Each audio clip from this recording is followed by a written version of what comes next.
Good morning. This is going to be a review of lesson 10.1 that we started last week. I hope that you enjoyed the Khan Academy review you just watched. It's a great introduction to parabolas, especially to both lesson 10.1, which we're about to do, and 10.2, which we'll do right after. Today is actually about 10.2, but I couldn't not review 10.1 because it's really important that you have the basics down before we go to the next step. The equation that we're discussing in both lessons is y equals ax squared plus bx plus c.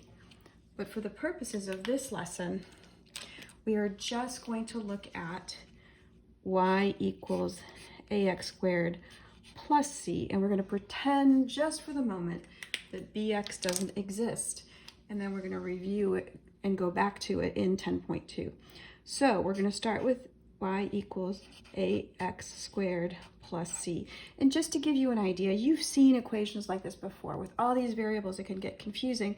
But one example of that is just y equals 2x squared plus 1. You've seen lots of equations just like that. So the first thing that we're going to look at is what we call the parent function of the parabola, or the quadratic function. And that's the most very basic type of parabolic function. And that is y equals x squared. You cannot get simpler than this. And so that's why we draw this, we learn it, and then we do everything in comparison to it.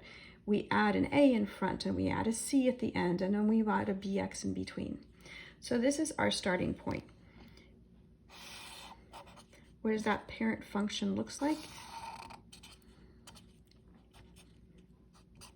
Here's my coordinate system, and I'm going to do almost all of my parent functions in red just for consistency. And really, to do a parent function properly, you really need to get your x, y values just to see where they're coming from.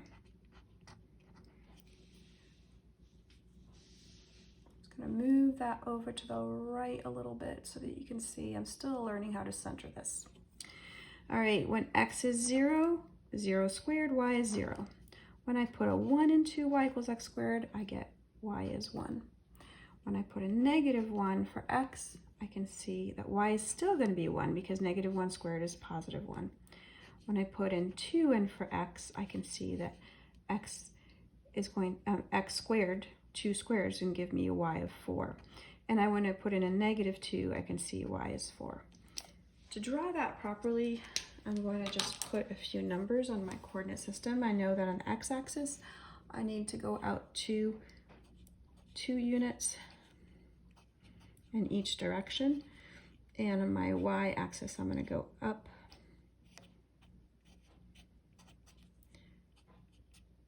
and down 4 units. So following the progression, if x is 0, y is 0. If x is 1, y is 1. If x is negative 1, y is 1. If x is 2, y is 4. X is negative 2, y is 4. And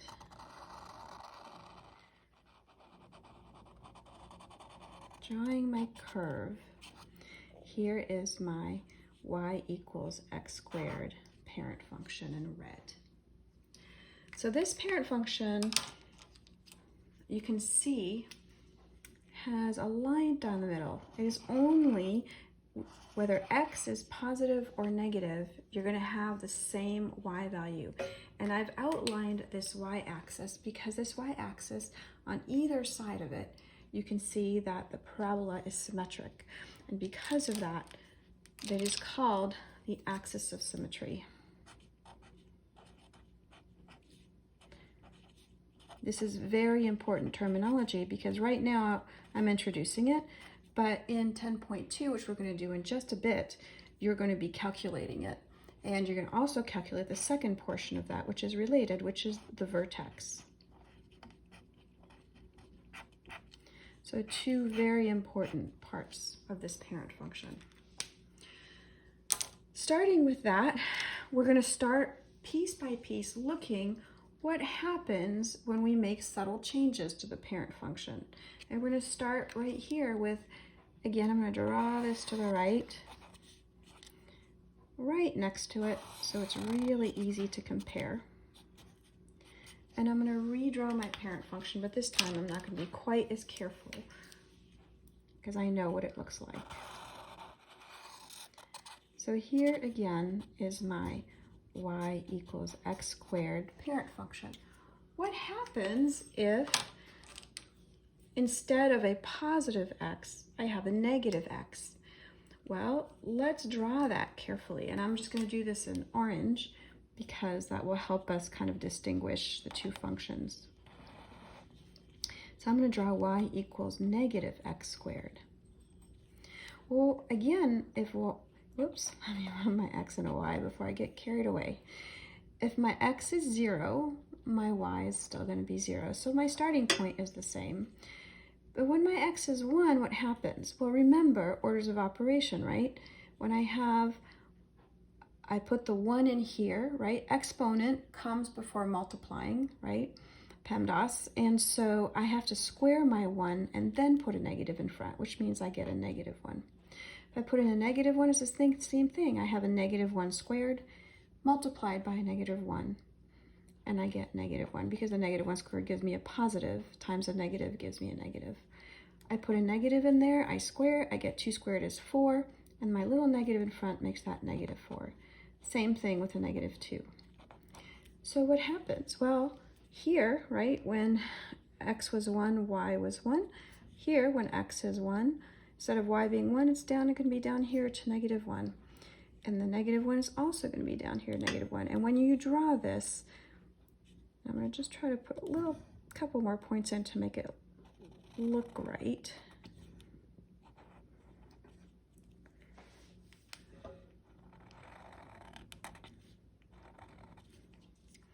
I have a function, and I'm going to put it in slightly darker marker to make it look better. There we go. This is why y equals negative x squared function. It is called a reflection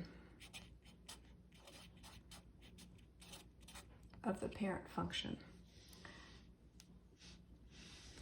And I'm just going to write the word reflection up just a little higher. I realize I went off the page there. Technical difficulties.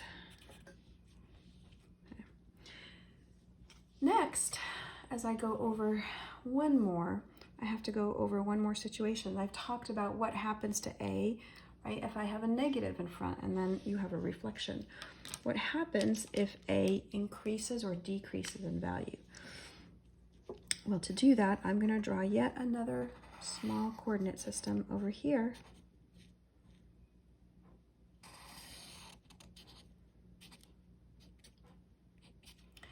And I'm going to put my parent function in place.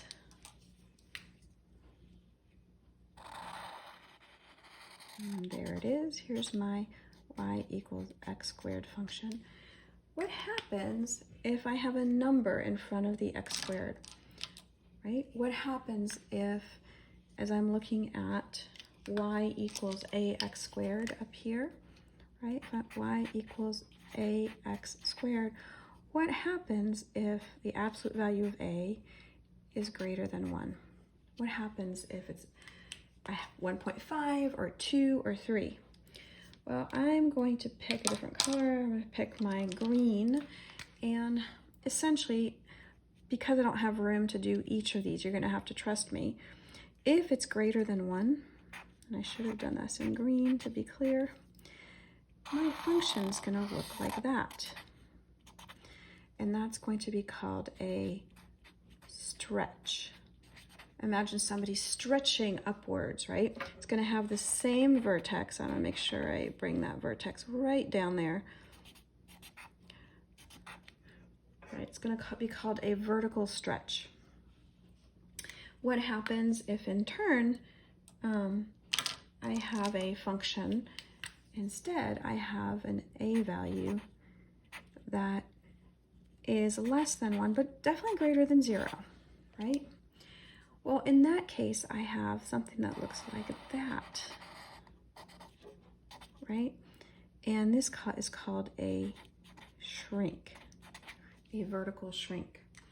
So if I have, and I use this example up here to start, right? 2x squared is going to be a stretch. It's going to be sort of a doubling. So where I had a y of 1, it'll now be a y of 2. If I had a y of 4, it'd be a y of 8. Everything is going to go very steeply up from there. So we've taken care of, right now, looking at just y equals ax squared. And I am very going to quickly switch papers on you so I can do the very next step. And in the next step, I'm going to say, what happens if I have y equals ax squared? And I'm just looking at ax squared plus c, right? We're ignoring the bx. And I'm now going to take a look at what happens to that c. What happens to that c value? What is that going to do to my parent function?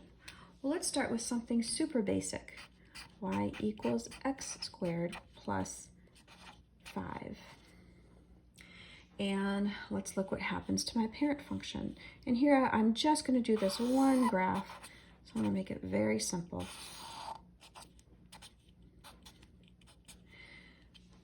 And if my parent function is down here,